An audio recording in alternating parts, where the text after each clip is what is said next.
Welcome to the SVG-TV news for Thursday, October 26th. I'm Khalil Cato with the details. A flash flood watch is in effect for St. Vincent and the Grenadines until further notice. The advisory was issued by the SVG Meteorological Service, which says unstable conditions continue to affect our islands. The upper level environment is expected to remain supportive, with cloudy to overcast skies, pockets of light to heavy showers, periods of light rain, and isolated thunderstorms will persist across St. Vincent and the Grenadines.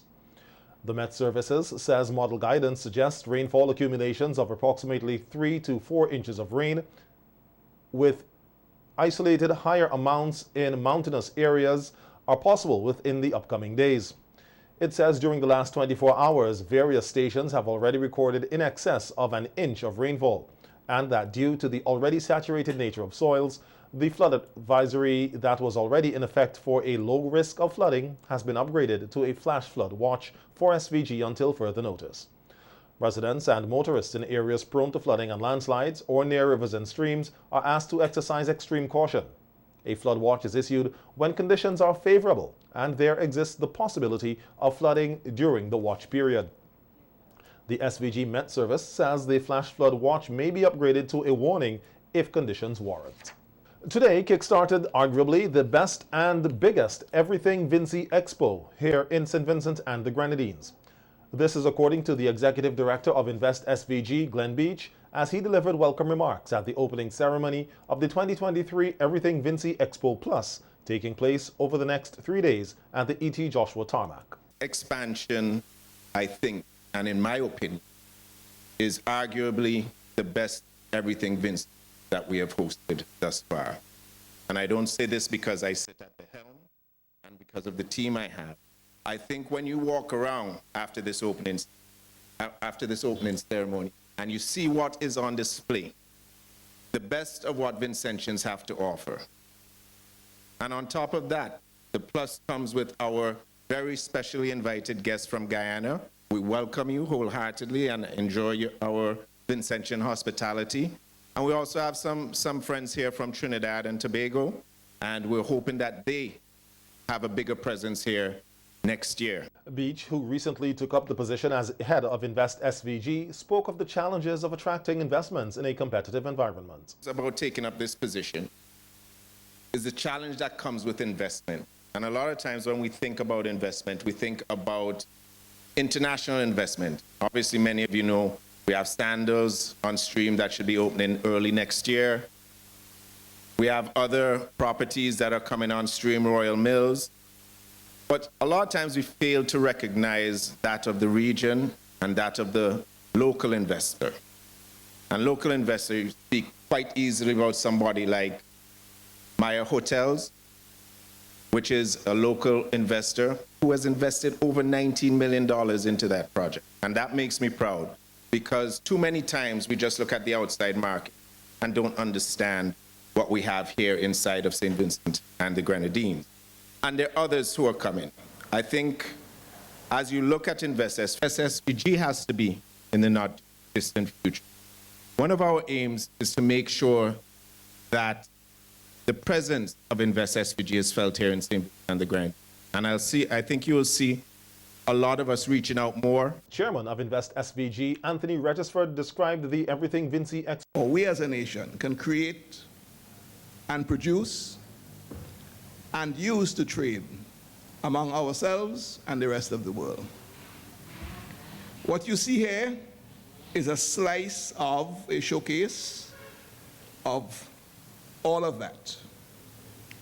In addition, there are services that support the production and trading activities, and there's also a slice or a representation of such services here. Everything Vinci Plus is St. Vincent's biggest networking platform for everyone that participates in the various sectors, everyone who participates in driving our economy. The plus factor, as you have heard, is our outreach to our counterparts in the region. And what we are aiming to do is to provide an opportunity for them to use this platform to create useful trading links, useful partnerships. The government of Taiwan donated a check valued at $40,000 in sponsorship to Invest SVG to help offset the cost associated with hosting the expo. Taiwan's ambassador to St. Vincent and the Grenadines, Her Excellency Fiona Fan, congratulated Invest SVG for having all their booths sold out and wished them all the best with the expo. With the assistance of Invest SVG, our embassy has a booth this year. We will display products from Taiwanese manufacturers, products of participants of the Women's Empowerment Projects, Taiwanese culture, and provide an introduction of the bilateral cooperation project. I welcome everyone to spend some time visiting our booth. Taiwan and St. Vincent and the Grenadines will always be true friends, supporting each other. We are proud to be in line with the national goals, and we deeply appreciate the partnership with your government to jointly make all the projects successful. There will be more cooperation, and there will also be challenges. No matter what, Taiwan will always stand with St. Vincent and the Grenadines because we are stronger together. Minister of Finance, Economic Planning and Information Technology Camilo Gonzalez said this year's Everything Vinci Expo event is a celebration of SVG's nation builders. Junior Calypso Queen was speaking about nation builders. And that is really what this event is about. It's about the celebration of nation builders. And each and every tent in this Expo Village today is home to at least one nation builder in St. Vincent and the Grenadines. There's a song by a Jamaican artist called Sizzla Kalanji, and he laments in the beginning of the song that there's nothing in the system of which they create on their own.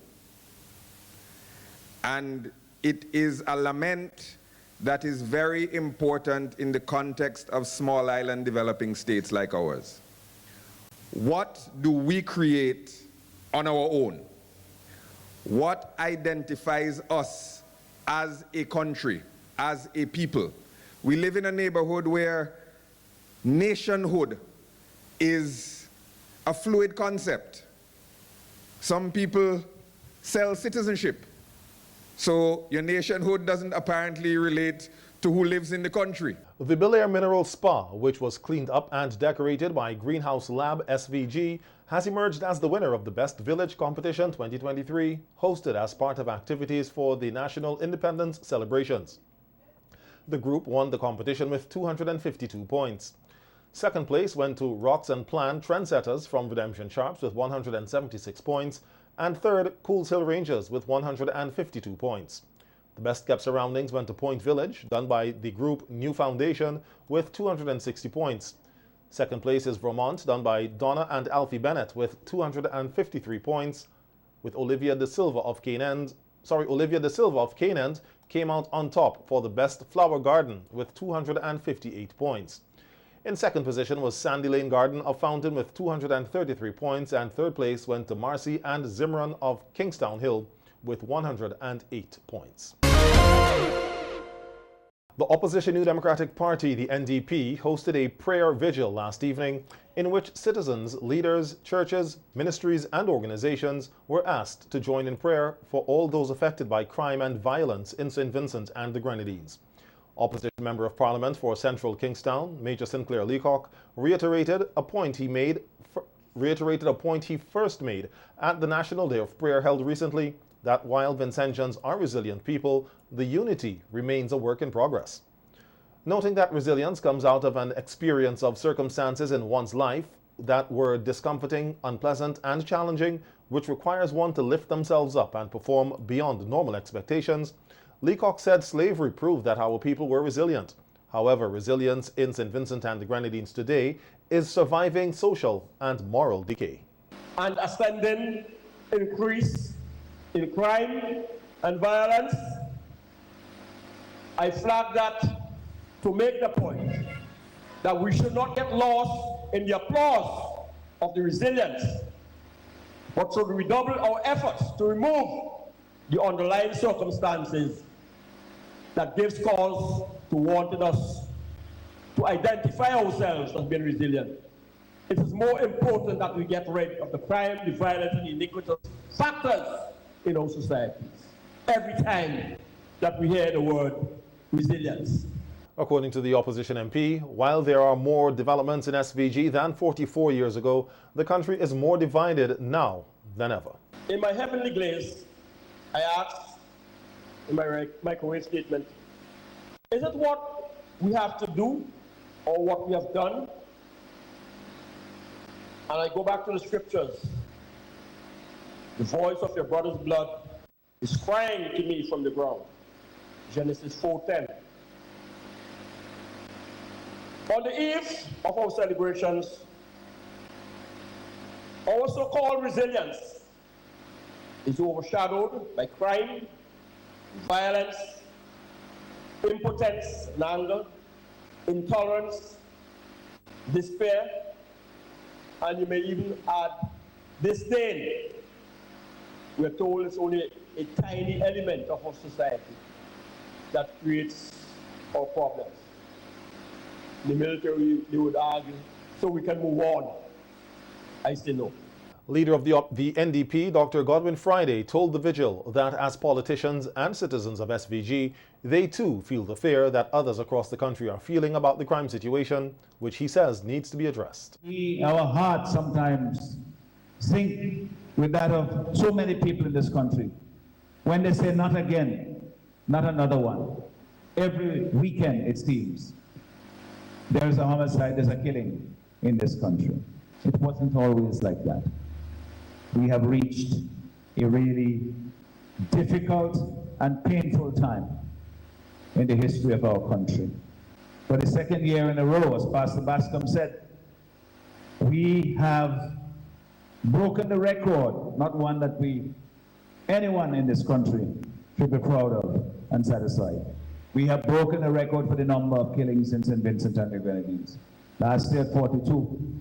I think he said 45, but it's 43 thus far. And we hope that's where it stays. But given the recent trends, we fear that it will get worse. Tomorrow, Vincentians from all walks of life will celebrate the 44th anniversary of the nation's independence under the theme, Our Resilience, Our Fortitude, Our People, Our Identity, Road to 45. The day's celebrations will kick off at 8 a.m. with the military parade at the Victoria Park involving members of uniformed organizations. On the Cop Chat program today on WeFM, former Superintendent of Police Elton Jackson said it is very important for young people to be involved in parades and drills of such nature. For instance, as a person who is involved in drill, it fosters team. I know that it fosters teamwork, because tomorrow you will have a number of persons on parade, and they will be paying attention, and they will be working together as a team in their particular units. Also, as a whole, all units will be coming together and going in a particular direction, and that is what drill is all about. It fosters teamwork, right? Pride. Persons will have pride in themselves, and we're talking about pride. We're talking about arrogance. We're talking about persons who know how to carry themselves, persons who know how to be proud of who they are as persons. So it fosters self-esteem, which is very positive, and it helps one to be alert. Speaking on the resilience of Vincentians, former Commissioner of Police Michael Charles said since 1979, when St. Vincent and the Grenadines gained its independence, the nation has always strived for better, and the road to SVG's 45th anniversary is looking great. Not only we come out of it with our head and hand raised, but the way the government perform, I mean, the people who are affected, they got some houses, the houses repairs, farmers were compensated for crop loss and so on. So So I only say that the resilience, not only for the people of St. Vincent and Grenadines, but also the government. On the road to 45, I can only see it is getting better and better with the type of investments and things that proposed right now in St. Vincent and the Grenadines. I say the road to 45 looking real good. Charles said since 2001, the level of patriotism and attendance at the National Independence Parade has increased, and that tomorrow's parade will be another good showing. I don't know. I mean, I don't know if it's the glow that our Prime Minister have, you know, but people do turn out, and every year it gets more and more. And one of the things that they really look forward to is the announcements, the special announcements that he give out at Independence during his speech. It is no doubt that we are a resilient people, and tomorrow the display that you will see from the youths and the not so young will be a reflection of that. So I just want to encourage persons to come out and celebrate. It's your independence. Be proud of it. The 40th annual Madungo Festival is another highlight of the independence celebrations tomorrow at the Chatouillet National Park at Rabaca. The event, hosted by the SVG Arrowroot Association, will showcase the various uses of arrowroot and will be held under the theme, Madungo Fest is still the best. In a telephone interview with SVG-TV News, General Manager of the SVG Arrowroot Association, Selman Walters, said that the festival is necessary to highlight the importance of arrowroot to SVG. Every year we had very large crowds. Thousands of people come to Rabaca, Chatouillet National Park to take part of the Madungo cuisine. It is part of that local cuisine that we're trying to establish in the Grenadines. We find that this new generation is not very well aware of the values of the arrowroot starch. The older people who are still here and some have gone on know what value it has, and we want to bring it back so that we can promote eat what you know, eat what you kind of a situation. So I'm hoping tomorrow we'll have a dry day. The weather wouldn't affect us badly. And once again, we'll have thousands of people coming to the Chatouillet National Park to enjoy the Madungo served with blackfish, served with fried fish or codfish. And the fungi that we do know the fungi. So we're hoping that it will be a good day for every person who come out there. We expect a large crowd of people, and we expect a good day. And we really want to thank the Vincentian people, both at home and the diaspora, who come to St. Vincent, especially to come to the Madungo Festival every year. Walters is encouraging Vincentians to come and support the Madungo Festival, noting that there will be various delicacies on sale. It's a product of the Arrowroot Association. We no longer export starch into the international market. We sell starch locally and regionally. And we just felt it would be a good thing to establish the Madungo as part of the local cuisine. So out of that idea came the Madungo Festival. On that day, we are just doing Madungo as part of the celebration, and we made it a part of the Independence Cultural Package. So every year we do Madungo Festival. So in October every year, the Vincentian people can look forward to a Madungo Festival at the Chatouillet National Park. Well, we are getting queries from at home and abroad as to what this Madungo Festival is all about. I simply tell the people, come and see, because those who came before will tell you, large crowds of people line up to get the fried Madungo, served in various form and the fungi. And it's they're fun, because you're not only eating Madungo in these various forms. We have some things for the children too. There's normally a bouncing castle and entertainments for the children. And those who love to drink local drinks, there will be a lot of drinks on sale. It's a day of fun. It's a family day. And if you have never been to Rabaca for the Madungo Festival, come tomorrow and you would have fun, I promise you. Madungo is one of the traditional foods in St. Vincent and the Grenadines derived from the starch of the arrowroot crop.